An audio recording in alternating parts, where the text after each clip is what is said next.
नमस्कार, स्वागत है आपका एमपी तक पर। मैं हूं आपके साथ अमृतांशी जोशी।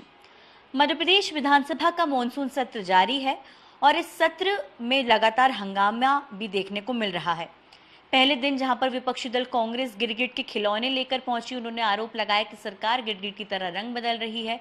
दूसरे दिन कांग्रेस के 2 विधायक भैंस बनकर पहुंचते हैं और कांग्रेस वहां पर भैंस के आगे बीन बजाने का ड्रामेटिक प्रदर्शन करती है। आज तीसरा दिन था और आज नेता प्रतिपक्ष उमंग सिंघार और कांग्रेस के तमाम विधायक पत्तों की माला पहनकर पहुंचते हैं, गांधी प्रतिमा के सामने प्रदर्शन करते हैं। सदन के अंदर भी उन्होंने जो है वो प्रदर्शन किया। यहाँ पर जो विपक्षी दल कांग्रेस है, उन्होंने पत्तों की माला इसलिए पहनी क्योंकि वो आदिवासियों का मुद्दा मध्य प्रदेश की विधानसभा में उठा रहे थे। कांग्रेस का ऐसा आरोप है कि आदिवासियों से उनके जंगल और जमीन छीनी जा रही है और जब ये सब कुछ हो रहा है तो सरकार जो है वो मूक दर्शक बनी हुई है और सरकार जो है वो उनको वनाधिकार के पट्टे नहीं दे रही है।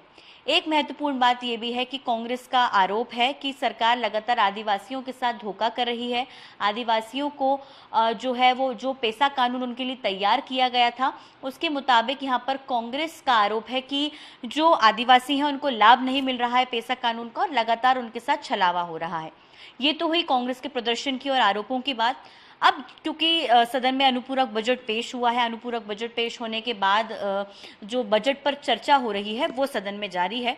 इस दौरान जो कांग्रेस के विधायक हैं, सीनियर विधायक ओमकार सिंह मरकाम, उन्होंने ऐसा आरोप लगाया है कि जो ट्रांसफर मध्य प्रदेश में हुए हैं पिछले दिनों में, उनमें जो है लोगों से वसूली की गई है और उसके आधार पर जो है वो वसूली का ट्रांसफर किए जा रहे हैं।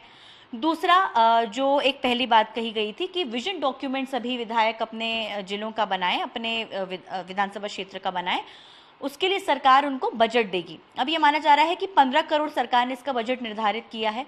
कांग्रेस का ऐसा आरोप है कि सिर्फ बीजेपी के विधायकों को बजट दिया जा रहा है। कांग्रेस के विधायकों को कोई अप्रोच नहीं किया गया है और बजट नहीं दिया गया है और अगर बजट नहीं दिया जाता है तो इसका वो बड़ा प्रदर्शन जरूर करेंगे। इसके साथ ही जो अन्य विधायक थे, जो कि बाकी और लखन घनघोरिया और कई ऐसे विधायक हैं, उन्होंने सड़कों का मुद्दा यहाँ पर विधानसभा में उठाया। विधायकों ने ये कहा कांग्रेस के कि पहले सड़कें बनती थी तो लंबी चलती थी, लेकिन अब 40 करोड़ की सड़क जो है वो 40 दिन भी नहीं चलती है। जबलपुर में एक सड़क बह गई, 56 करोड़ की वो सड़क थी। कई जगहों पर सड़क की दुर्दशा ये है कि वो पूरी तरह से खराब हो चुकी है।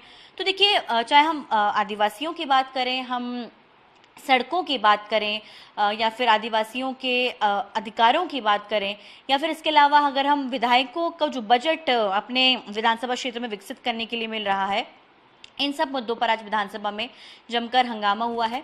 नोकझोंक और आरोप प्रत्यारोप का दौर सत्र में जारी रहा, चाहे हम सदन के अंदर बात करें या सदन के बाहर बात करें। लेकिन बीजेपी ने ये बात कही है कि जो कांग्रेस आरोप लगा रही है कि आदिवासियों के लिए कुछ नहीं किया गया, बीजेपी ने इसको सिरे से नकार दिया है। बीजेपी का कहना है कि उन्होंने पेसा कानून तैयार किया, पेसा कानून तैयार कर आदिवासियों को उनके अधिकार और मजबूत किए और आदिवासियों के हक में हमेशा बीजेपी बात करते हुए नजर आती है। आपको बता दें कि आदिवासियों पर इतना ज़्यादा जो मध्य प्रदेश में सियासत इसलिए बनी रहती है क्योंकि ये कहा जाता है कि जिन्होंने आदिवासी सीट्स जीत ली, यानी जिन्होंने आदिवासियों का दिल जीत लिया, उसने मध्य प्रदेश की सत्ता पाली। और जो भी आदिवासियों का दिल जीत लेता है, उसको आदिवासी जो अंचल की सीट्स हैं जो कि शेड्यूल ट्राइब से रिजर्व हैं, अगर वो जीत जाता है तो मध्य प्रदेश की सत्ता उनको मिल जाती है।